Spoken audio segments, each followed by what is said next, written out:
September 6, 1522. A battered caravel, its sails tattered and hull encrusted with barnacles, limps into the harbor of Sanlúcar de Barrameda, Spain. On deck, 18 gaunt men, sun-scorched, emaciated, their clothes in rags, gaze at the familiar shore with hollow eyes. They've sailed for 3 years, crossing oceans no European had traversed, facing storms, starvation, and savagery.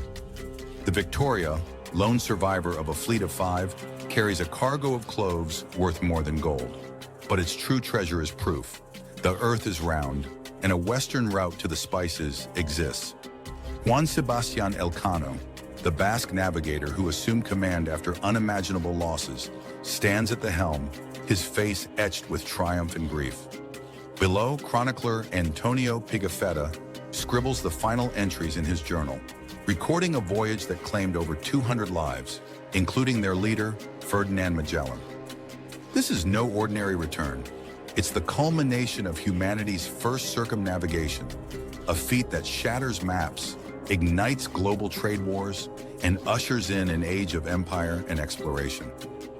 Welcome to Vestige Files, where we unearth the pivotal moments that shaped history. This is the story of Ferdinand Magellan's circumnavigation of the globe, an odyssey of daring, betrayal, and discovery that proved the world's vastness and interconnectedness. To fathom this groundbreaking journey, we must rewind to the early 16th century, when Europe hungered for spices and secrets beyond the horizon. In the 1500s, Europe was ablaze with the Age of Discovery, driven by the quest for wealth, faith, and fame. The fall of Constantinople in 1453 had disrupted overland trade routes to Asia, controlled by Ottomans and Venetians, making spices like cloves, nutmeg, and pepper essential for preserving food and masking flavors, scarce and exorbitant. A pound of cloves could buy a herd of cattle. Nutmeg was said to ward off the plague. Portugal dominated the seas, having rounded Africa's Cape of Good Hope in 1488 under Bartolomeo Diaz, and reached India in 1498 with Vasco da Gama, establishing a monopoly on the eastern spice trade. Under King Manuel I, Portuguese forts dotted Africa's coast and Asia's ports, guarded by armadas that sank rivals. But Spain, unified under Ferdinand and Isabella, after the 1492 Reconquista and Columbus's voyages, sought its own path. The 1494 Treaty of Tordesillas, brokered by Pope Alexander VI, divided the world, east of a meridian 370 leagues west of the Cape Verde Islands to Portugal, west to Spain. This line meant to prevent conflict, instead fueled ambition. Spain claimed the Americas, but yearned for Asia's riches without encroaching on Portuguese waters. Enter Ferdinand Magellan, born Fernão de Magalhães around 1480 in northern Portugal to minor nobility. Orphaned young, he served as a page in Queen Leonor's court, studying navigation and astronomy. By 1505, he sailed to India with Francisco de Almeida's fleet, fighting in battles like Cananore, 1506, and Diu, 1509, where he was wounded. In 1511, he joined the conquest of Malacca under Afonso de Albuquerque, gateway to the Spice Islands, y Moluccas, acquiring a Malay slave named Enrique as interpreter. Magellan mapped coasts, traded spices, and grew convinced the Moluccas lay in Spain's Tordesillas hemisphere. A westward sail could reach them, but disputes arose, denied promotion after an unauthorized Morocco trip in 1513 to 1514, and accused of corruption, later cleared. Magellan fell from Manuel Thurin's favor. In 1517, he petitioned the king for a western expedition. Manuel refused, fearing it would undermine Portugal's eastern monopoly. Insulted, Magellan renounced his nationality and defected to Spain in October 1517, settling in Seville with cartographer Ruy Falero. In Spain, Magellan found allies. Bishop Juan Rodríguez de Fonseca, head of the Casa de Contratación, House of Trade, and Cristobal de Haro, a Flemish merchant financing voyages, backed him. They introduced him to young King Charles I, later Holy Roman Emperor Charles V, who ascended in 1516.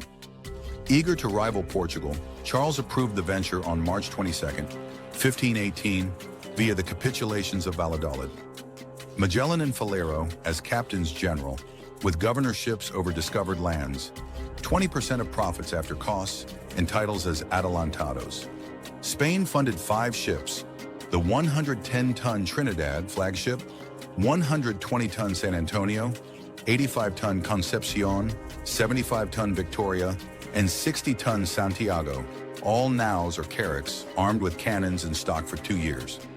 Crew, about 270 men, multinational, mostly Spaniards plus Portuguese, Italians, Greeks, French, Germans, and even an Englishman, Master Andrew of Bristol. Key officers, Juan de Cartagena, Vedor, Royal Inspector. On San Antonio, Luis de Mendoza, Treasurer on Trinidad, initially then Victoria, Gaspar de Quesada on Concepcion, and Juan Sebastian Elcano, Master of Concepcion. Antonio Pigafetta, a Venetian scholar, joined as supernumerary to chronicle for the Pope and posterity provisions, biscuits, wine, olive oil, vinegar, salted meats, live animals, plus trade goods like mirrors, bells and velvet. Preparations dragged amid sabotage. Portuguese agents spread rumors, tampered with supplies. Magellan clashed with Cartagena over command structure.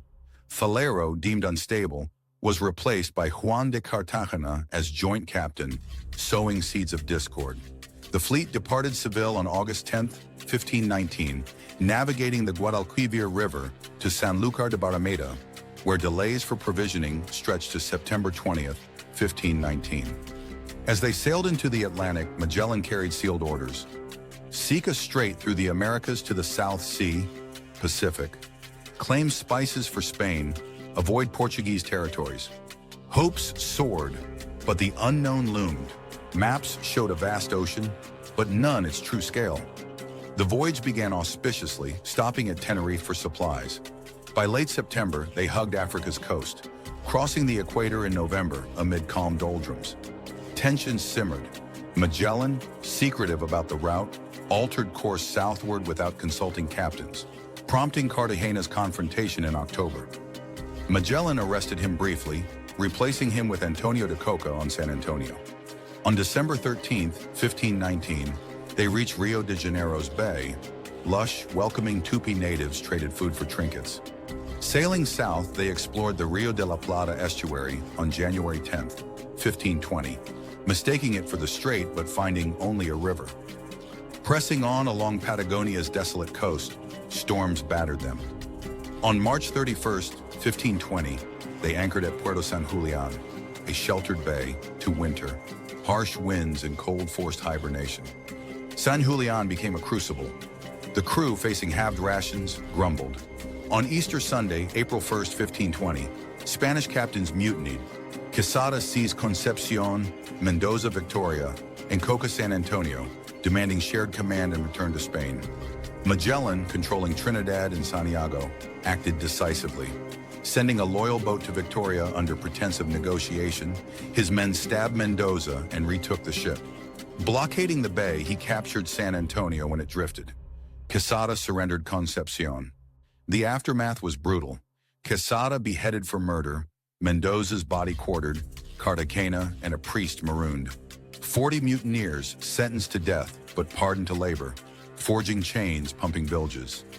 In May, Santiago wrecked scouting south. Its crew rescued, but the ship lost. Natives appeared, tall Tehuelche, dubbed Patagones, big feet, by Pigafetta, who described their guanaco cloaks and hunting. Magellan kidnapped 2 for interpreters, but they died later. By August 24, 1520, the fleet, now 4 ships, departed San Julian, probing bays. On October 21, 1520, they entered Cabo Virgenes, a stormy inlet Magellan named Strait of All Saints, later Strait of Magellan. For 38 days, they navigated 373 miles of treacherous fjords, glaciers, and winds. San Antonio, sent to scout, deserted under pilot Esteban Gomez, returning to Spain in May 1521 with false tales of Magellan's tyranny. The remaining 3, Trinidad, Concepcion, Victoria, emerged November 28, 1520, into a calm ocean Magellan christened Pacific. Joy turned to despair. The crossing lasted 98 days, far longer than expected. Supplies dwindled. Men ate sawdust, leather, rats, sold for half a ducat. Scurvy ravaged. Gums swelled, teeth fell, limbs blackened. Pigafetta noted, "We ate biscuit which was no longer biscuit, but powder of biscuit swarming with worms." 20 died. They cited uninhabited islands, Puka Puka perhaps, but no land until March 6, 1521, at Guam, Ladrones. Chamorro natives traded fruit but stole a skiff, prompting Magellan to burn huts and kill 7 in reprisal. On March 16, 1521, they reached Samar in the Philippines, naming the archipelago San Lazaro. Enrique, fluent in Malay, communicated. At Limasawa on March the 28th, they held the first mass in the Philippines with Raja Kalambu. Sailing to Cebu on April 7th, they allied with Raja Humabon, who converted to Christianity with 800 subjects in a mass baptism. Magellan, overconfident, intervened in a feud with Lapu-Lapu of Mactan. On April 27, 1521, attacking with 49 armored men against 1,500 warriors, Magellan was felled by poison arrows and bamboo spears, hacked in shallow water, his body unrecovered. Pigafetta eulogized, "Our mirror, our light, our comfort, and our true guide." Leadership fractured.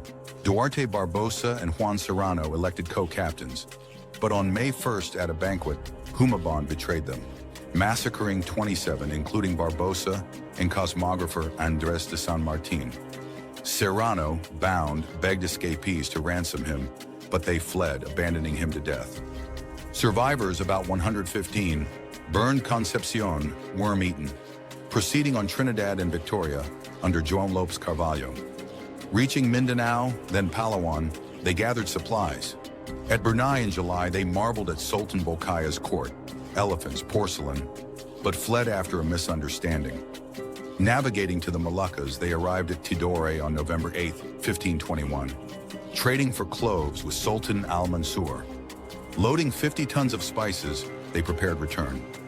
Trinidad, leaking, attempted eastward across the Pacific under Gonzalo Gomez de Espinosa, but storms forced return. Portuguese captured them at Ternate, imprisoning survivors. Only 4, including Espinosa, reached Spain years later via Lisbon. Victoria, under Elcano, departed alone December 21, 1521, with 60 men in cloves. Crossing the Indian Ocean incognito to evade Portuguese, they battled monsoons, scurvy claiming 21. Rounding the Cape of Good Hope. May 19, 1522, against headwinds, they reached Cape Verde July 9th, Portuguese territory. Feigning a leak, 13 went ashore for rice. Arrested when deceit uncovered, the remaining 22 sailed on, abandoning them, later freed.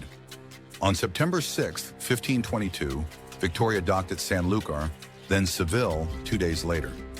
18 survivors, including Elcano, Pigafetta, and barber surgeon Martin de Judicibus, staggered ashore, some barefoot to fulfill vows, processing to church in candlelit thanksgiving. Their cargo, 26 tons of cloves, sold for 45,000 ducats, profiting despite losses. Charles V honored them. Elcano granted a pension, coat of arms with globe and motto, Primus circumdedistime, you first encircled me. Pigafetta presented his journal, later published as Relazione del primo viaggio intorno al mondo. But rewards were contested. Magellan's heirs sued for shares, settled modestly. Enrique, if from the Philippines, completed the circumnavigation first upon returning home, but vanished after Cebu. The voyage's toll of 270, about 35 to 40, survived overall. 18 on Victoria, others via Trinidad or desertions. It proved Earth's sphericity. Victoria's log showed a day's loss crossing the Pacific, predating the international dateline. The Pacific's immensity shocked cartographers, maps redrawn, inspiring voyages like Drake's, 1577 to 1580. Spain claimed the Philippines, establishing Manila in 1571 as a trade hub, initiating the Manila galleon route linking Acapulco to Asia, silver for silks, spices. The Moluccas dispute resolved by 1529 Treaty of Zaragoza, Spain sold claims to Portugal for 350,000 ducats. Economically, it shifted power. Spain's American silver fueled European inflation, while Portuguese monopoly waned. Scientifically, Pigafetta's account detailed flora, fauna, peoples, penguins in Patagonia, camels without humps, guanacos, Philippine customs, first European words in Cebuano and Malay. It advanced navigation. Magellan used astrolabes, compasses, and dead reckoning. Culturally, it spread Christianity, though fleeting in Cebu until later missions. Human stories lingered. Mutineers marooning, Cartagena, and the priest likely perished in Patagonia. Espinosa's Odyssey, imprisoned in India, returned 1525. Elcano died on Loaisa's 1525 follow-up expedition, scurvy claiming him mid-Pacific. The Circumnavigation reshaped worldviews, proving oceans connected, continents finite. It spurred colonialism. Spain conquered Aztecs, 1519 to 1521. Concurrently, Incas soon after. Rivalries intensified. Portugal intercepted later fleets. Environmentally, it began global exchange. New World crops to Asia, vice versa. Today, the Strait of Magellan, though bypassed by the Panama Canal, 1914, remains a nautical milestone. Magellanic penguins honor the name. Debates endure. Magellan's brutality, enslaving natives, burning villages, marks him as conqueror, not just explorer. In the Philippines, Lapu-Lapu is a national hero, his victory celebrated April 27. Magellan's expedition, though he didn't complete it, encircled the globe, bridging worlds at immense cost. Elcano and Survivor's Return illuminated humanity's reach, but shadowed by loss and conquest. Was this voyage a triumph of human spirit or a harbinger of imperial exploitation? Drop your thoughts in the comments below. If this epic of seas and stars sailed you away, hit that like button, subscribe to Vestige Files, and ring the bell for more stories of history's turning points.